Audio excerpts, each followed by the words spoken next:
بسم اللہ الرحمن الرحیم۔ اللہ کے نام سے شروع جو بڑا مہربان نہایت رحم والا۔ الحمد تمام تعریف للہ اللہ کے لیے، الذی جس نے اعلیٰ بلند کیا منزلۃ المؤمنین مومنین کے درجات کو، بکریمی خطاب ہی اپنے مکرم خطاب کے ذریعے، رفع درجۃ العالمین بمعانی کتاب ہی اپنی کتاب کے معنی کو جاننے والوں کے درجہ کو بلند کیا، رفع بلند کیا درجہ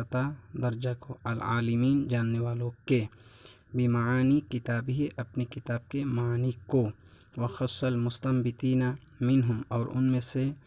استنباط کرنے والے کو خاص فرمایا، بمزید الاصابتی مزید درستگی کے ساتھ، وثواب ہی اور مزید ثواب کے ساتھ، والصلاۃ علی النبی و اصحابہ اور درود نازل ہو نبی پر اور ان کے اصحاب پر، والسلام علی ابی حنیفہ و احبابہ اور سلام نازل ہو ابو حنیفہ اور ان کے احباب پر، وبعد اور حمد و صلوات کے بعد، فإن اصول الفقہ اربعۃ تو بے شک فقہ کے اصول چار ہیں، کتاب اللہ اللہ کی کتاب تعالی، وسنت رسولہ اور رسول اللہ صلی اللہ علیہ وسلم کی سنت، و اجماع الامت والقیاس اور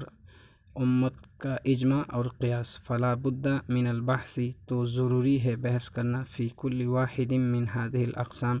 ان قسموں میں سے ہر ایک کے بارے میں، لیعلم تاکہ جانا جائے، بذالک اس کے ذریعے، طریق تخریج الاحکام